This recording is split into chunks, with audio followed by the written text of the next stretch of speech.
Coming up, the first former US president to face criminal charges. Donald Trump is indicted over allegations of falsifying business accounts. He denies any wrongdoing. The culture of England's fire service is under scrutiny after claims of harassment and discrimination. Donald Trump becomes the first former US president to face criminal charges. He will appear in court accused of paying an adult film star hush money before the 2016 presidential elections. It's brought sadness and outrage across America. The Manhattan grand jury brings charges against former President Donald Trump. He's calling the indictment, quote, political persecution. Also this lunchtime, a watershed moment for the culture of England's fire service as allegations of discrimination, bullying and harassment are revealed across the country. Raw sewage was dumped in our rivers and seas more than 300,000 times last year. And from a blight on our landscape to the beauty of it, the return of the nation's meadows to celebrate the King's coronation.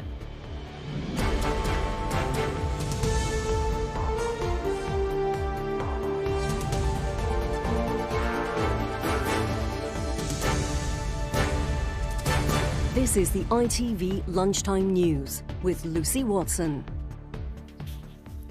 Good afternoon. Donald Trump has become the first former US president to face criminal charges.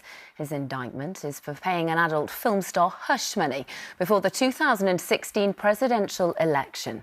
The 76-year-old denies any wrongdoing and claims the charges amount to political persecution. Republicans are calling the indictment an outrage, while Democrats say no one is above the law.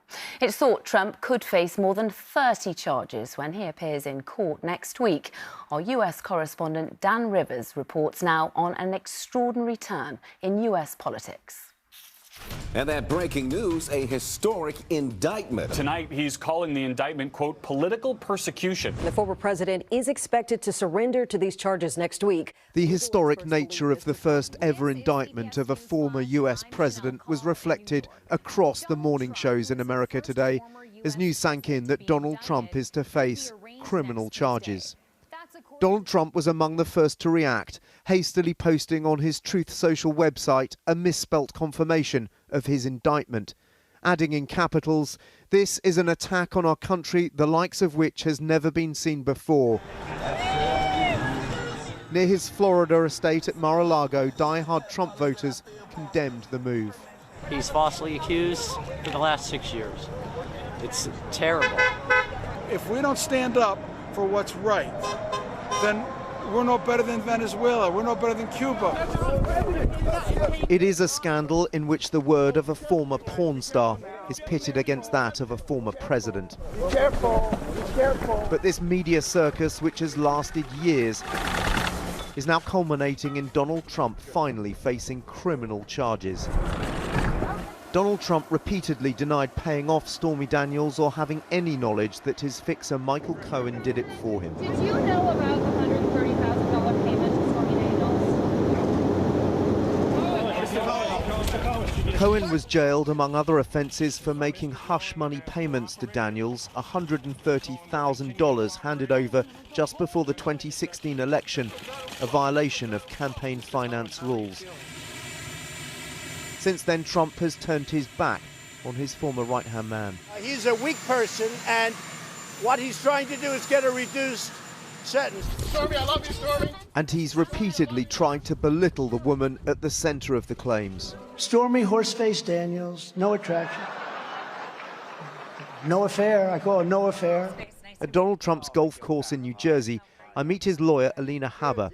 This painting, I think he received it last summer. And is that real gold leaf? Who showed me the clubhouse where the 45th president still spends much of his time. She insists he'll fight all the way. What does this indictment mean for his campaign, and what will be his reaction to it? He has been running under these kind of criminal grand juries, civil litigation that are complete garbage. This is his life. This is no different than last week, and it will be no different next week. So does it affect his campaign in 2024? No. Cohen will be the star witness in the case against Trump, the former president's bagman, now his nemesis. What would you say to people who are thinking of voting for Donald Trump next year? I think they should think twice.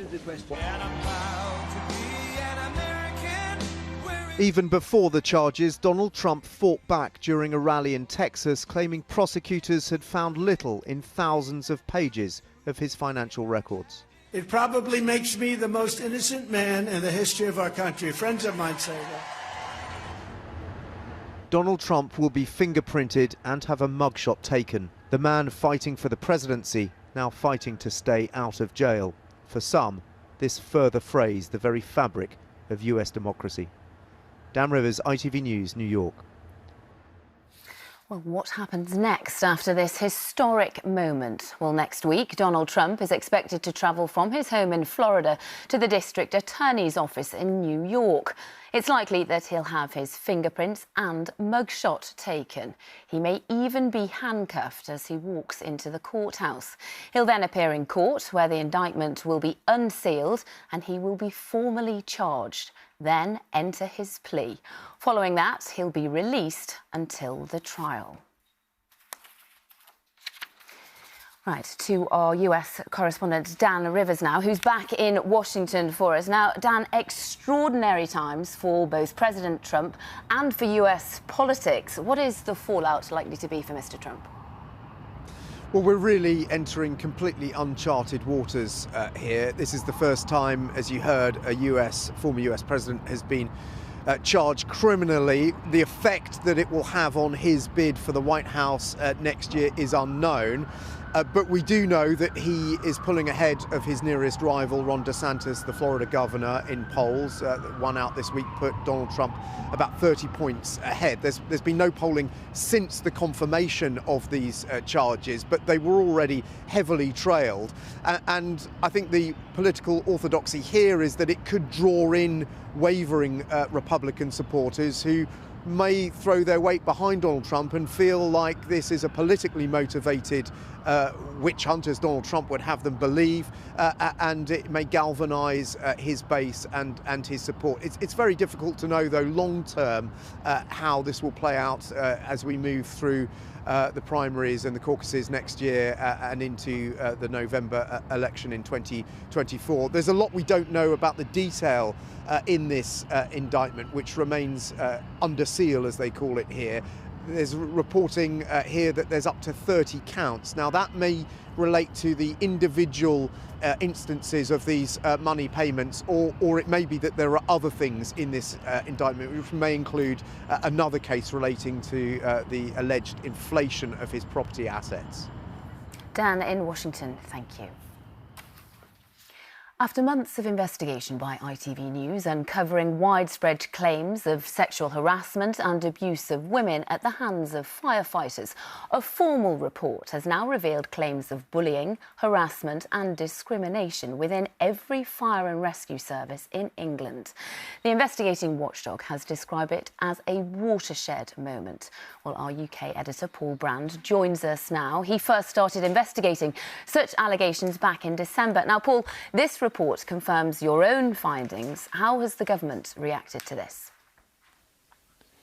Well, Lucy, they say they are highly concerned by what the inspectorate came out with in its report late last night. And, you know, victim after victim has told us that in some cases, heroes have become harassers, that firefighters have become abusers. And we have certainly uncovered cases, for example, of firefighters sexually harassing other women within the station, also outside of their station. We know of a firefighter who was promoted while under police investigation for rape. We've heard allegations of firefighters taking photographs of the bodies of women who've died in car crashes so that they can laugh and joke about them later. And in many cases, those who are brought to task for their behaviour are allowed to retire or resign without sanction, on the quiet, and that leaves the victims feeling as if they haven't really had any justice at all. And what the inspectorate's done is it's brought together all of that reporting with its own research across every single service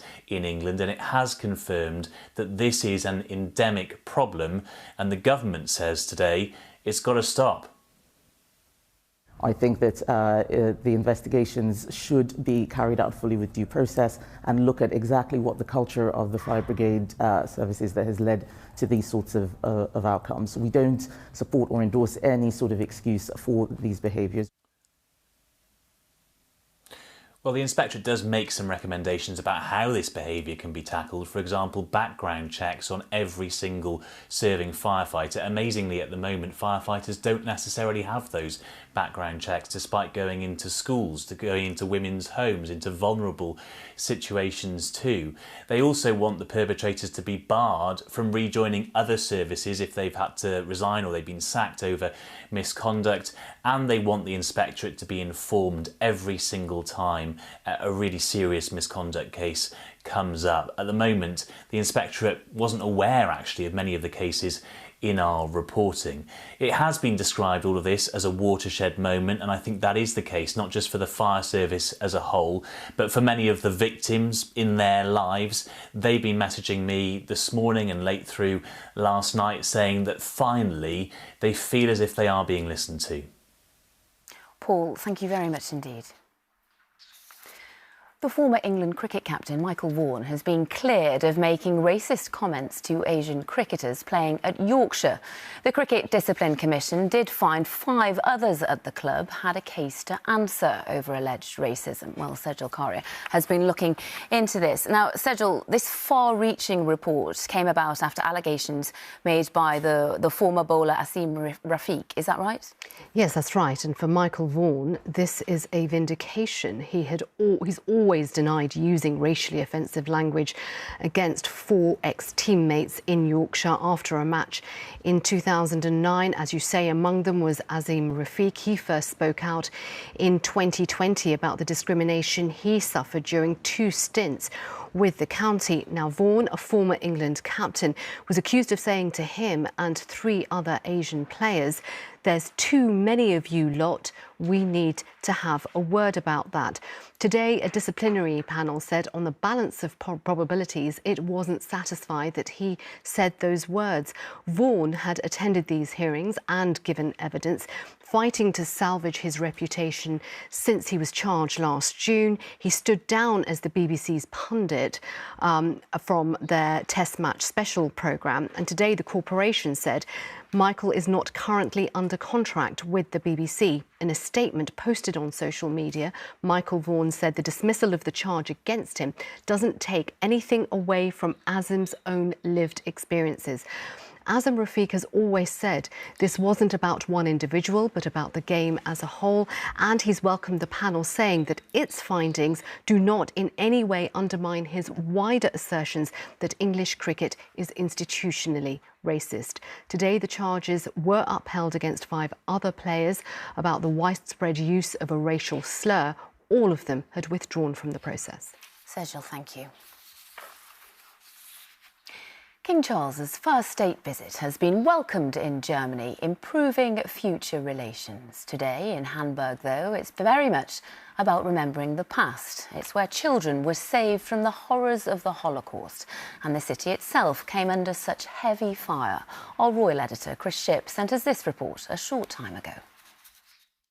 Well, they say Hamburg, if the wind is coming in a particular direction, can often resemble a British city, and the weather certainly resembling that today. Of course, it's only March, or the end of March, and we're in Northern Europe, and the King and Queen of arriving in Hamburg, which is Germany's second largest city, where today they will wrap up the state visit. But some particularly important moments today. One is the Kindertransport memorial behind me there. This was the embarkation point for 10,000 children in 1938 who were sent to the UK, rescued from the concentration camps, and the Queen consort has laid a white rose there. The point, however, of the visit to Hamburg is all about a moment of the Second World War, a story not often told in the UK, the RAF and American bombing of this city in 1943, which literally blew the place apart. A very controversial decision by Sir Winston Churchill at the time. It killed 40,000 people in the course of just a week. Most of those were civilians, and the King and Queen will remember those deaths here in Hamburg today alongside the President of Germany, and is concluding a visit which has been all about the hand of friendship, closing the doors on the distant past, of course, the reconciliation, but also closing the doors on the more recent difficulties over Brexit. And the visit, however, here in Germany, the first state visit of King Charles's reign, has so far gone down very well indeed. Chris Ship in Hamburg there. A US jury took over 2 hours to clear Gwyneth Paltrow of any blame over a skiing collision with a man in his 70s. Terry Sanderson had argued the crash in 2016 was the Oscar winner's fault and left him with serious health problems. Carrie Davis reports on the courtroom drama. Was Gwyneth Paltrow at fault? No. Nodding as the verdict is read, Gwyneth Paltrow is cleared of blame. Instead, it all lies with the man suing her. What % of the fault do you assign to Terry Sanderson? 100%. After just 2 hours and 20 minutes, the jury cleared Paltrow of claims by Terry Sanderson that she ploughed into him, leaving him with broken ribs and brain damage. As she left court, she wished the 76-year-old well, but said little else. Instead, her lawyer spoke on her behalf. Gwyneth has a history of advocating for what she believes in. This situation was no different, and she will continue to stand for what she believes is right. Sanderson was after $300,000 in damages. He'll receive nothing and has to pay Paltrow's legal fees as well as his own. His bank balance and his reputation dealt a tremendous blow. I brought absolutely the truth to the accident, and have no reason to wander from that, and I still won't. And I brought it for that reason, because I wanted to see if justice prevails in those situations, but it becomes character assassination, doesn't it? On Instagram, Paltrow, who was countersuing for just $1, told her followers she felt acquiescing to a false claim would compromise her integrity, and thanked the judge and jury. Gwyneth, was it worth it? Paltrow may have left pleased with the outcome, but the only real winners are the lawyers. Carrie Davis, ITV News. There's been a reduction in the amount of sewage spewing into our water systems, but only because of an unusually dry year last year. But new government figures show that water companies need to be doing a lot more to clean up their act. Well, Martin Stew is on Brighton Beach for us. Martin, what do these figures tell us?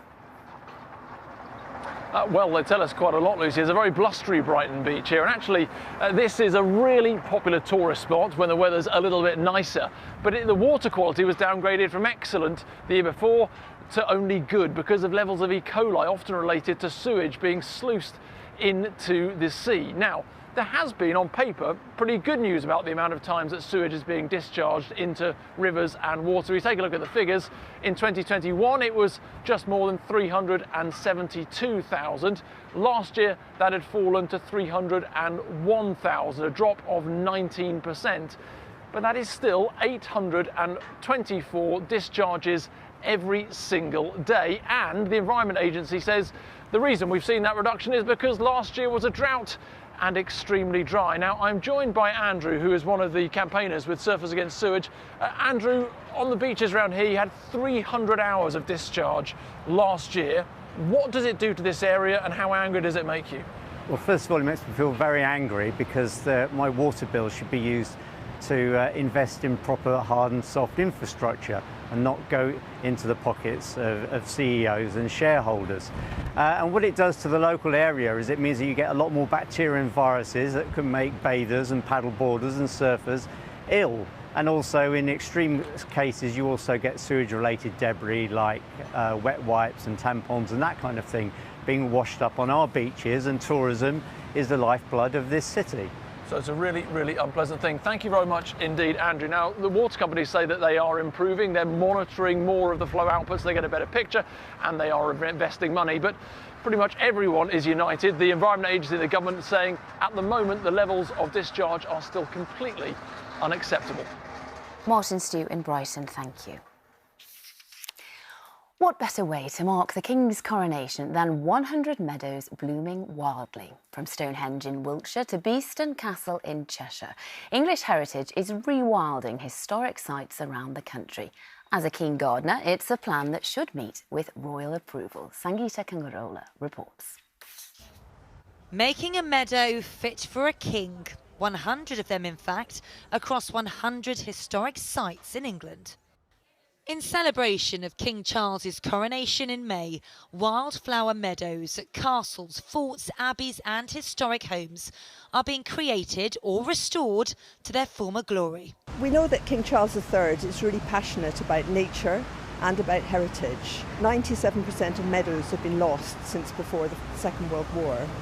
And what we're doing is bringing back flower-rich grasslands to places where, back in the day, people would have expected to see that. A new meadow will surround the Gothic ruins of Whitby Abbey, the inspiration for Bram Stoker's Dracula. Down House, the home of Charles Darwin, will also benefit. And seeding will start in Stonehenge in Wiltshire, which is hoping to generate wildflowers. The 10-year project to kick-start this big bloom has already begun. Today, despite the rain, gardeners were busy working in the field of the Jewel Tower at the Palace of Westminster, another site hoping to add to England's green and pleasant land. We are going to continue to manage these areas so that in generations to come the biodiversity will just increase, attracting not only great insect pollinators, new types of flowers to the area, but also it's going to be a feast for the eyes. Don't tread on any flowers. The project is a nod to King Charles's love of nature. Here he is at Highgrove in 2016, unveiling his own meadow project in honour of the Queen's 60th coronation anniversary. This new meadow project in honour of King Charles is hoping to be the jewel in the crown and serve as a lasting natural legacy. Sangeeta Kandola, ITV News. Well, that is it from us this lunchtime. Lucrezia will be here with the evening news at 6:30. The news where you are, is up next after the national weather. But from everyone here, enjoy the rest of your afternoon. Bye-bye.